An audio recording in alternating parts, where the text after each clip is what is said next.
Good evening everyone. All in one study Bangla চ্যানেলের পক্ষ থেকে সকলকে ধন্যবাদ। আচ্ছা, যদি আমরা পেট্রোল পাম্পে যাই আর দেখি কাল থেকে পেট্রোল পাম্পে লিটারে নয় ওজনে দাঁড়িপাল্লায় পেট্রোল দিচ্ছে, কিংবা বাজারে গেলাম এবং দেখলাম বাজারে মাছ সব চোঙ, যেটা তেল মাপ হয়, চোঙের মধ্যে যতটুকু মাছ আছে ততটুকু মাছ আমাদের দেওয়া হচ্ছে। কিংবা যদি আমরা দোকানে গেলাম চাল ডাল কিনতে, সেখানে দাঁড়িপাল্লা না ব্যবহার করে টেপে বা ফিতে মেপে দেওয়া হচ্ছে আমাদের চাল ডাল, কেমন হবে? তাহলে আমরা খুবই সমস্যায় পড়তাম। আর এই সমস্যাগুলো অতীতে হয়েছিল, এই জন্যই আমরা আমাদের কাজের সুবিধার জন্য মেজারমেন্ট বা ইউনিট ব্যবহার করেছি। আজকে আলোচনা করব সেই মেজারমেন্ট বা ইউনিট কি। এখানে প্রথমে আমরা দেখব মেজারমেন্ট বা পরিমাপ। তার আগে আমরা একটু বোঝার চেষ্টা করব পরিমাপ বা মেজারমেন্ট কি। এখানে আমার কাছে একটি বোতল রয়েছে, এই বোতলে নিশ্চয়ই জল থাকে, সকলেই জানো। আচ্ছা, এখানে যদি বলি আমার কাছে 1 কেজি জল রয়েছে, শুনতে কেমন লাগবে না? জল আবার কেজিতে, আমরা তো জল শুনেছি লিটারে। হ্যাঁ, জলের ক্ষেত্রে লিটারই ব্যবহার করা হয়। কিংবা যদি বলি আমার কাছে বেগুন রয়েছে 1 লিটার, বেগুন 1 লিটার কি করে? শুনতে কেমন আজব লাগছে, কারণ বেগুন তো আমরা কেজি হিসেবে সবসময় কিনে থাকি, লিটারে তো নয়। তেমনি যদি বলি যে আমার উচ্চতা 5 কেজি, শুনতে কেমন লাগবে? আমার উচ্চতা হয়তো 5 ফুট 4 ইঞ্চি বা 3 ইঞ্চি, এটা বলা যায়। কিন্তু যদি আমার বোঝা যায় উচ্চতা যদি 5 কেজি, কেমন লাগছে শুনতে? তাহলে প্রত্যেকটি সেকশন, প্রত্যেকটি জিনিসের জন্য একটি নির্দিষ্ট ইউনিট রয়েছে। প্রথমে আমি আসব এই জলের বোতলটিতে। তাহলে আমরা এই যখন জল বা তরলের কথায় আসব, তখন আমরা কখনো কেজি শব্দটি ব্যবহার করব না, কারণ তরলের পরিমাপক বা একক হলো কি? লিটার। এইখানে তোমরা সকলে দেখতে পাচ্ছ 100 ml, 200 ml, 300 ml, 400 ml, 500 ml, এরপরে 1000 ml রয়েছে।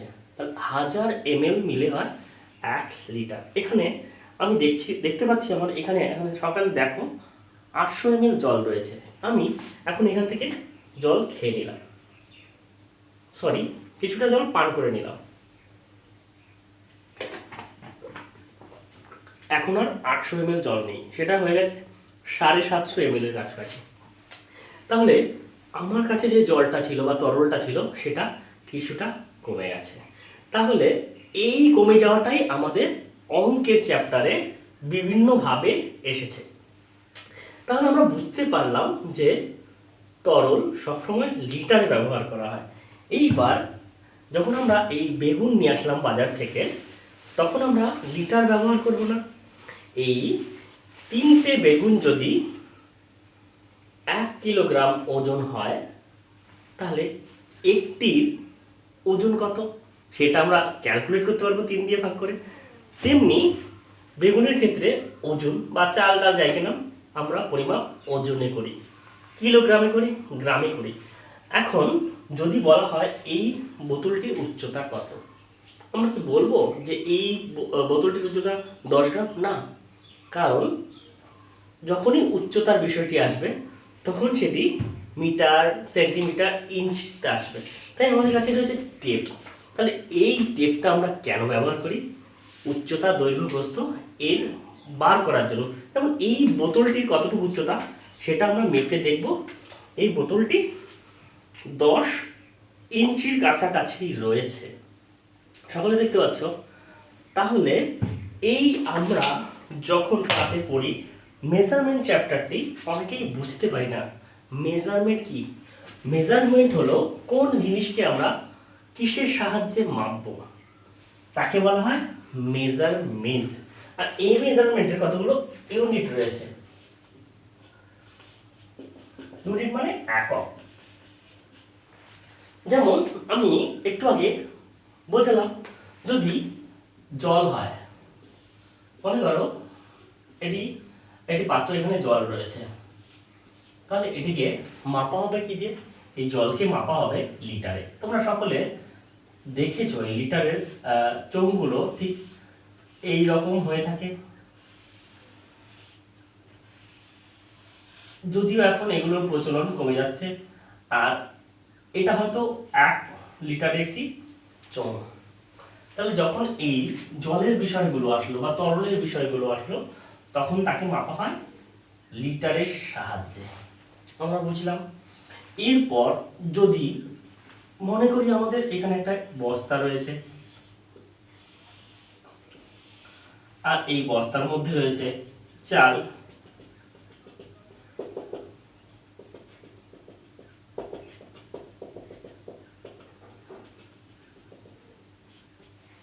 তবে এই চালকে কি আমরা এই লিটারে বা এই ফানেলে করে মাপবো? না, আমরা কিন্তু এই লিটার বা ফানেলের সাহায্যে কখনোই এই চালকে মাপবো না। তখন আমরা ব্যবহার করব কি, এই তুলাদণ্ড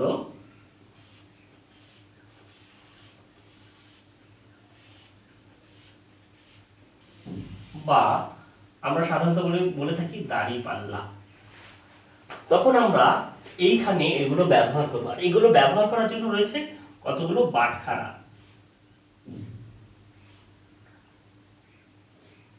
1 2 3 4 6, 6টি করে এর কোণা রয়েছে। ধরো এটি 1 কেজির একটি বাটখারা, এরকম 500 গ্রামের থাকবে, ছোট ছোট ছোট ছোট আকারে রয়েছে। তাহলে আমরা বুঝলাম তরলকে মাপবো লিটারে। এইবার কোনো দ্রব্য বা বস্তু, চাল ডাল হতে পারে, ওইগুলো বা লোহা, ওইগুলো আমরা কেজিতে ব্যবহার করব। এইবার আমার কাছে রয়েছে একটি হয়তো আমি বললাম যে আমার কাছে রয়েছে একটি পতাকা।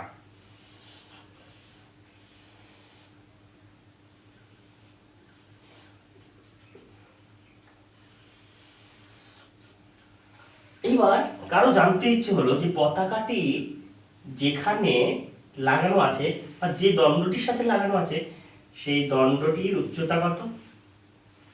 তখন এর এই উচ্চতা মাপার জন্য আমরা ব্যবহার করব স্কেল। স্কেল সকলে তোমরা দেখেছো, ঠিক এইরকম, এর মধ্যে এরকম কতগুলো দাগ কাটা রয়েছে, এখানে সেন্টিমিটার রয়েছে, কোথাও গিয়ে ইঞ্চ রয়েছে, এরকম। এটা আমি এক্ষুনি একটি টেপের সাহায্যে দেখালাম, টেপ বা ফিতের সাহায্যে দেখালাম। তাহলে আমরা এখন এই 3টে জিনিস মোটামুটি বুঝে গেলাম। এই স্কেলের সাহায্যে আমরা দৈর্ঘ্য মাপতে পারবো, উচ্চতা মাপতে পারবো, প্রস্থ মাপতে পারবো। আর এই দাড়িপাল্লা বা তুলাদণ্ডের সাহায্যে আমরা প্রত্যেকটি জিনিস ওজনে মাপতে পারবো, যেগুলো তরল নয়। আর তরলকে আমরা এই লিটার বা ফানেলের সাহায্যে ব্যবহার করব। কিন্তু তোমরা একটা জিনিস লক্ষ্য করো যে আমরা আগে তরল বিক্রি করতাম ফানেলের সাহায্যে, কিন্তু এখন তরল ডিজিটাল হয়ে গেছে যুগ। পেট্রোল পাম্পে গিয়ে কি আমরা মাপি না। মেশিন ওটাকে সিলেক্ট করে দেয় কত সময়ের মধ্যে 1 লিটার তেল বা তরল সাপ্লাই করবে, সেই টাইমার লাগানো থাকে। যদিও আমরা সেটা যুগের অ্যাডভান্স হিসেবে দেখব, কিন্তু আমাদের এই ধারণাগুলো জানতে হবে। এইবার এই কনসেপ্ট আমরা বুঝে গেছি, পরীক্ষায় আমাদের কি প্যাটার্নের অঙ্ক আসবে। যেমন প্রথমে প্রশ্ন আসলে এরকম, সৌম্যদীপ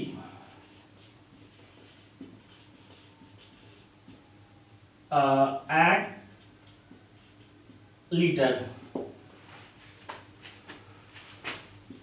তেল কিনে আনলো। সৌম্যদীপ 1 লিটার তেল কিনে আনলো কোথায়? বাজার থেকে। আমি লিখলাম না, আর সেন্টেন্সটা বড় হয়ে যাবে। এরপর সৌম্যদীপ তেলের জায়গায়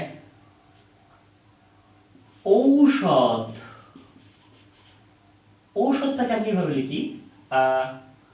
কাশির সিরাপ আনলো। কাশির সিরাপ কেন বললাম?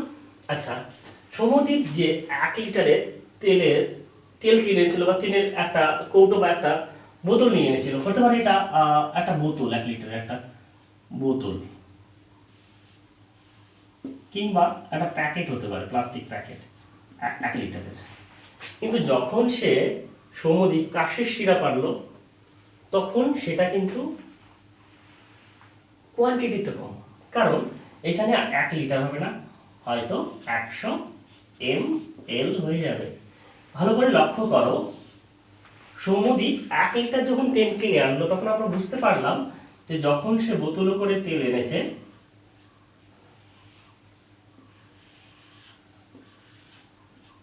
সেখানে তেলটা ছিল 1 লিটারের। আর যখন সে কাশির ঔষধ আনলো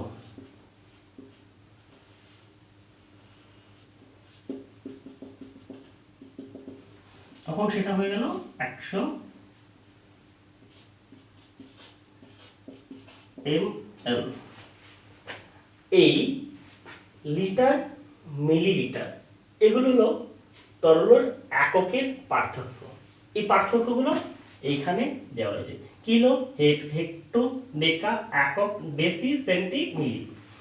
এই কিলো মানে 10 হেক্টর, আর এই 10 হেক্টর মানে 1 হেক্টর, 10 ডেকা মানে 1 ডেকা। যেমন 1 কিলো মানে 10 হেক্টর, আবার 1 হেক্টর মানে এই 10 ডেকা, আবার এই 1 ডেকা মানে এই 10 একক। শুধু বিষয়টা লক্ষ্য করো, এই 1 কিলো মানে এই 10 হেক্টর, আবার এই 1 হেক্টর মানে 10 ডেকা। শুধু একটার সাথে একটা 10-এর কমিউনিকেশন রয়েছে। এইবার বিষয়টা হলো দেখো 1 লিটার মানে 1000 ml, আর 100 ml এর একটি ছোট্ট একক। পরীক্ষার প্রশ্নগুলো আসবে এরকম ভাবে, হয়তো 500 ml এর থেকে 300 ml নিয়ে নিলে কত ml অবশিষ্ট পড়ে থাকবে। তখন আমরা যখন বুঝে নেব ml রয়েছে, তখন আমাদের ইউনিট সমান থাকলে পুরো সরাসরি আমরা বিয়োগ করে দেব, 0 0 2, তাহলে 200 ml বেঁচে থাকবে। এটা একটা সিম্পল পদ্ধতি, কিন্তু পরীক্ষায় সবসময় mlই থাকবে না। যেমন বলা হলো 1 লিটার থেকে 800 গ্রাম বিয়োগ করা হলো, 800 গ্রাম না ml তেল খরচ করা হলো বা শেষ করা হলো।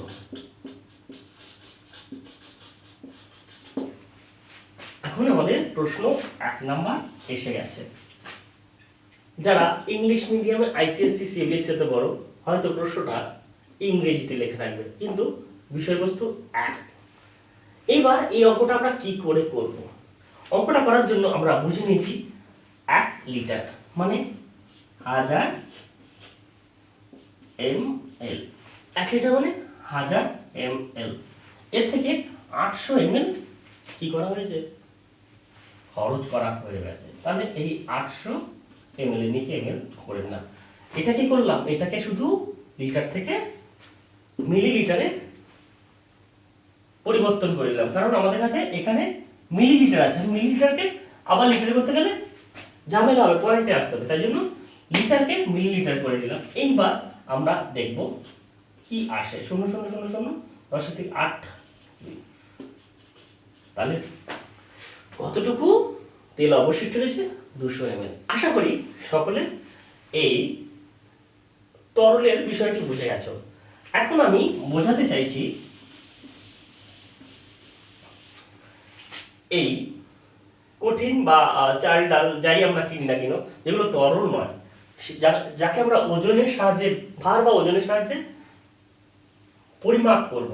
এইবার এই পরিমাপ করার জন্য আমাদের কেজি রয়েছে। প্রশ্ন আসলো সৌম্যদীপ বাজার থেকে 1 কেজি চাল আনলো। সৌম্যদীপ বাজার থেকে 1 কেজি চাল আনলো। সৌম্যদীপের মা কি করলো?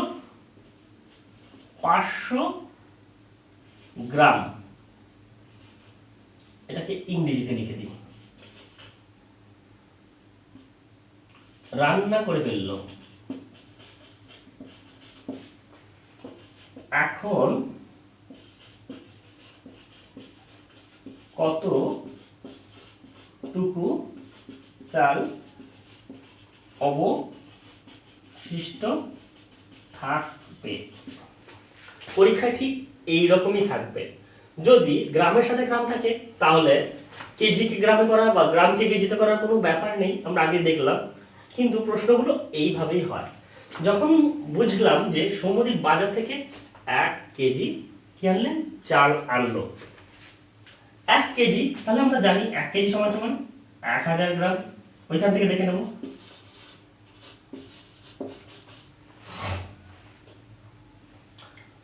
আর এখানে বলা রয়েছে 500 গ্রাম, তাহলে তার কাছে ছিল 1000 গ্রাম। আর 500 গ্রাম ভাতে রান্না করেছে, চাল রান্না করেছে ভাতের জন্য। আর তার কাছে 0 থেকে 0 0 0 10 থেকে 5 5, 500 গ্রাম বেঁচে রইল। তাহলে আমরা মেজারমেন্ট চ্যাপ্টারটা নিয়ে যেটা বুঝতে পারছিলাম না সেটা কনসেপচুয়াল সব বুঝে নিলাম। আর প্রশ্নগুলো কি আসবে, একটা ইউনিট আর অপরের ইউনিট আলাদা থাকবে, কোনোটাকে কনভার্ট করতে হবে কেজিতে আর কেজিকে হয়তো গ্রামে কনভার্ট করতে হবে। এরপরে আমি দেখাবো যে উচ্চতা বা দৈর্ঘ্য মাপার জন্য কি ব্যবহার করবো। যে পতাকা দিয়ে আমরা বুঝেছিলাম, এখন পতাকা দিয়ে বুঝবো না। একটি বাঁশ রয়েছে, এই বাঁশটি রয়েছে 10 ফুটের। প্রশ্ন রইল এখানে, একটি বাঁশের দৈর্ঘ্য 10 ফুট, তার থেকে 2 ফুট কেটে নেওয়া হলে অবশিষ্ট অংশ কত হবে? এর মানে এখানে 10 ফুটের একটা বাঁশ রয়েছে, তাহলে 1 foot, 2 foot, 3 foot, 4 foot, 5 foot, 6 foot, 7 foot, 8 foot, 9 foot, 10 foot.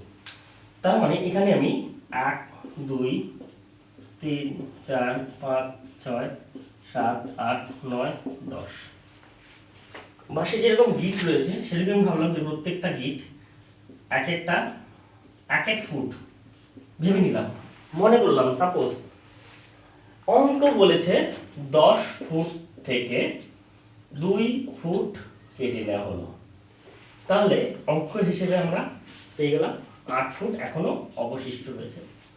এর মানে এইটুকু জায়গা বাঁশ থেকে কেটে নেওয়া হলো, তার মানে আগে বাঁশটা এত দূর লম্বা ছিল আর এখন বাঁশটার দৈর্ঘ্য হয়ে গেছে এত দূর, তাই তো? ধরো বাঁশটা এতটুকু কেটে নেওয়া হয়েছে, 2 ফুট কেটে নেওয়া হয়েছে, তাহলে এটা ফুটে এসেছে। এইবার ফুটটাকে হয়তো সেন্টিমিটার বলে দেবে, সেন্টিমিটারকে ফুটে করতে হবে, এই অঙ্কগুলোই আমাদের শিখতে হবে। এইবার এটা আমি ফুট দিয়ে শিখলাম। এবার বললাম যে রাম সাইকেল চালিয়ে বা সাইকেলে 1 কিলোমিটার পথ গেল।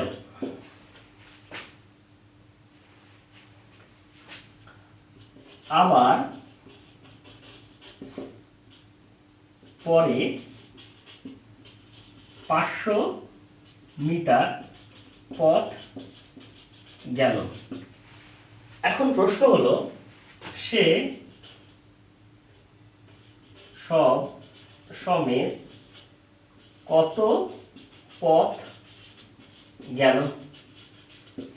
ভালো করে দেখো, লক্ষ্য করো, এখানে হলো কিলোমিটার, এখানে মিটার। এটাকে আমরা যখনই করব অঙ্কটা তখন এইভাবে করব। 1 কিলোমিটার গেল মানে 1000 মিটার, আমরা সকলেই জানি এটা। তাহলে 1000 মিটার প্রথমে গেল, তাহলে আমি কিলোমিটারকে মিটারে বার করে নিলাম, তাহলে এটার অ্যান্সার আমি এখানে 1000 মিটার করলাম। পরে আবার গেল, তার মানে যোগ হবে, কত গেল? 500 মিটার গেল। এইবার এটাকে যোগ করে দেবো, তাহলে উত্তর কত বেরিয়ে আসলো আমাদের? 1500 মিটার। কি সোজা জিনিসটা, শুধুমাত্র আমরা যখন এই কিলোমিটার আর মিটার দেখি ছাত্রছাত্রীরা শুধু বুঝতে পারি না। যখন এটাকে মিটারে ভেঙে নিলাম আর মিটারের সাথে মিটারে যোগ করলাম, তখন 1500 মিটার সে রাম সাইকেল চালিয়েছিল। সৌম্যদীপ, আশা করি তোমার এই চ্যাপ্টারটা বুঝতে অসুবিধা হয়েছিল। এখন এই চ্যাপ্টারটি পূর্ণ আলোচনার পর তোমার নিশ্চয়ই সন্দেহ থাকার কথা না। আর যদি তুমি বুঝে থাকো তাহলে সৌম্যদীপ অবশ্যই একটি কমেন্ট করবে। গুড নাইট সকলকে।